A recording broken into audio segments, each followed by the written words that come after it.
Hello, welcome to this video number 3, the advanced section of this series of videos. In this one I want to look in particular and in detail at that classic Buddy Holly riff in the middle of the song and the full instrumental section of the song also. Okay, this is not for the faint-hearted, but I'm going to go through it very thoroughly and take it step by step. Here we go. Right, let's start then by taking a close-up look at that very special riff right in the middle of the song. This is what makes the song extra special, I think.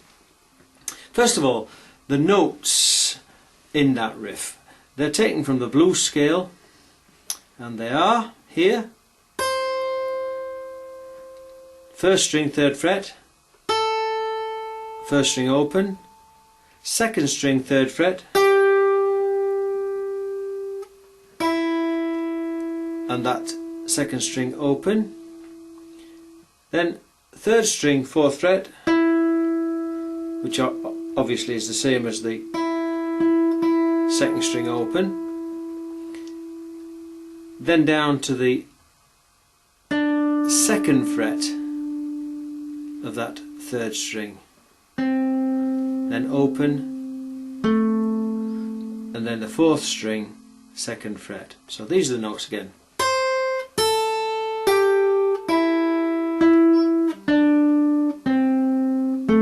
Again.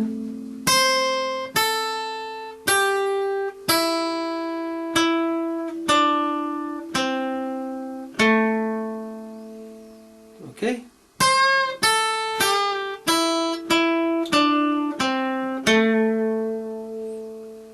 Notes from the blues scale.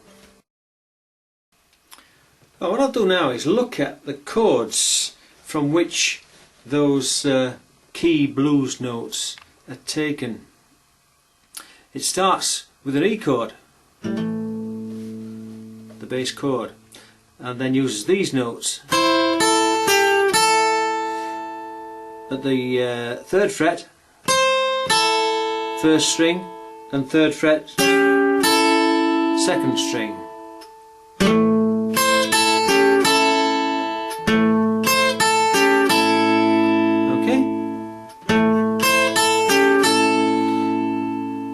Then the next notes are taken from a B7, or more accurately probably a B5, because all I'm doing is playing the 2 strings on the 3rd and 4th strings in the 4th fret. Remember that E5 I showed you, then the A5, and if you slide up 2 frets, you get a B5. So we're going from an E chord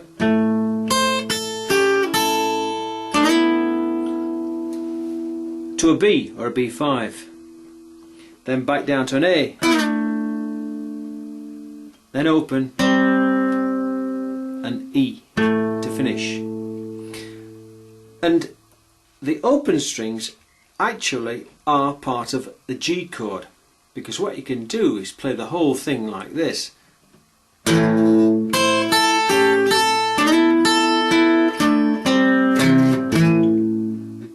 Okay, E,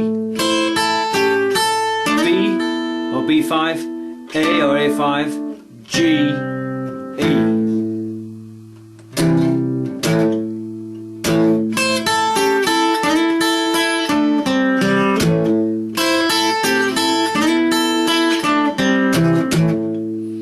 But of course, when Buddy Holly played it, he didn't play the full chords. What he's doing is playing single notes, but those single notes are based in those chords, and I think it's useful to know where those notes are coming from.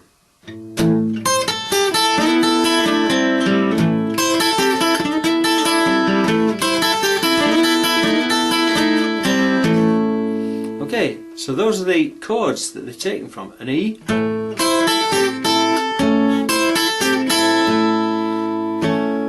B or a B7 or a B5, that's your B7, but just playing those notes in the 4th fret on the 3rd and 4th strings, you get a B5, back to an A5, a G,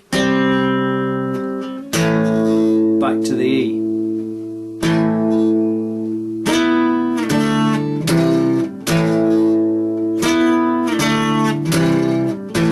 Classic blues chords.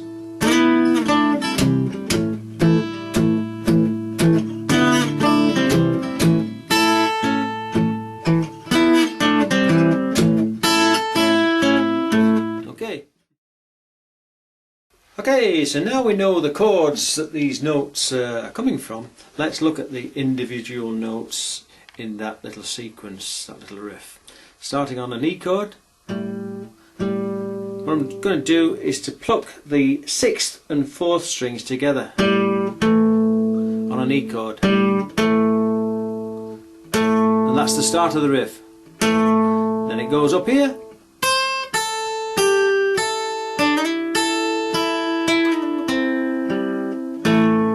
Again.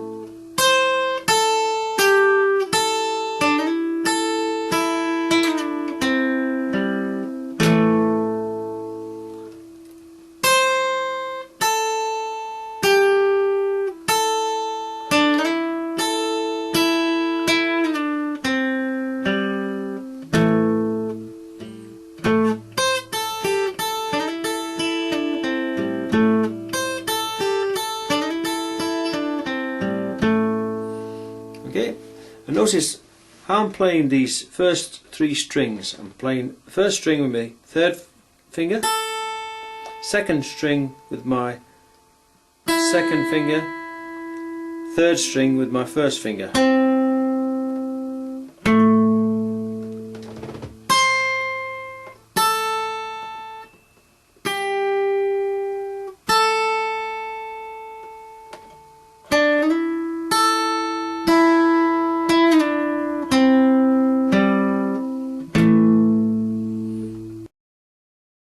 I'm going to take a look now at how those notes in that riff fit in with the rhythm of the song, which is vitally important.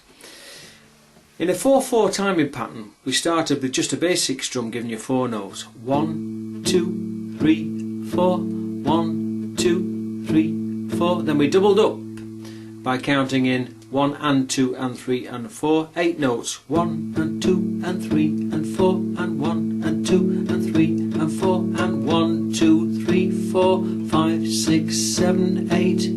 1, 2, 3, 4, 5, 6, 7, 8. Now in this riff we're adding another 4 notes, so there are 12 notes in all, and it's vitally important that those 12 notes fit in a count of 4. If they don't, the thing will sound rubbish. Timing is all important. It doesn't matter how complex the riff is, if it's not correct with the timing, it sounds dreadful. So in order to count in 12 notes in a 4/4 timing pattern, what we've got to do is to have 4 sets of 3. Triplets, in other words.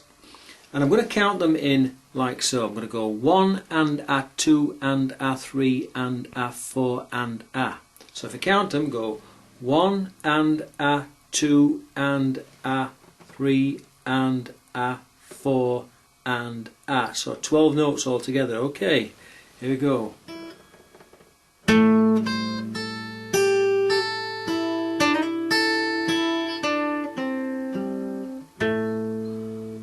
Again.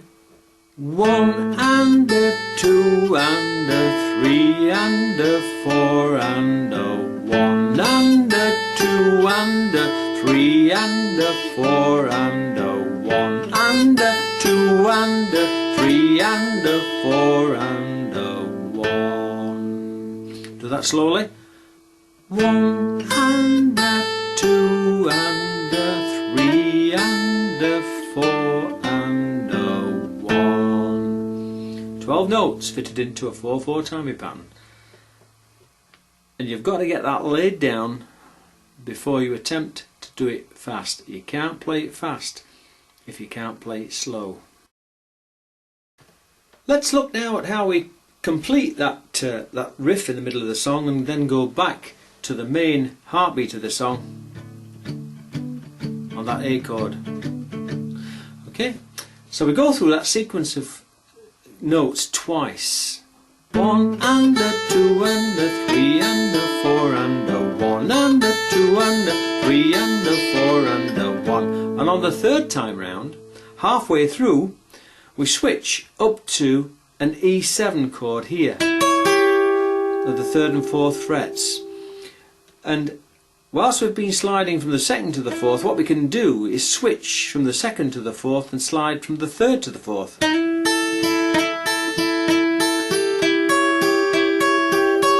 Finishing on that E7 chord before we go back to the main part of the song on an A5 shuffle. Here we go.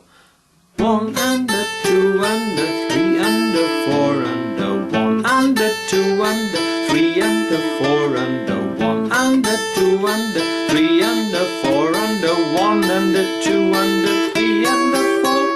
1, 2, 3 and 4 and 1 and 2 and 3 and 4 and 1 and 2 and 3 and 4 and 1 and 2 and 3 and 4.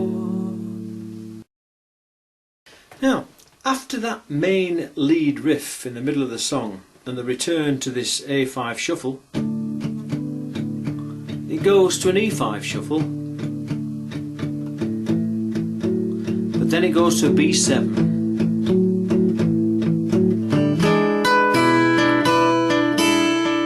then up to an A7, and then an E, and the rundown.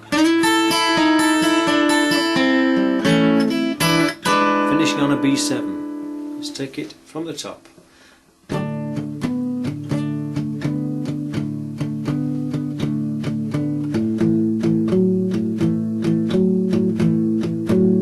B7, A7, E, rundown, B7. Well, that'll be the day. Back to the vocals. Yeah, that'll be the day. Okay.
Okay, once again, I hope that this video is of good practical use to you and that you can really get your head around this classic Buddy Holly riff. It's tough, but stick with it. It's well worth it because it advances your playing no end.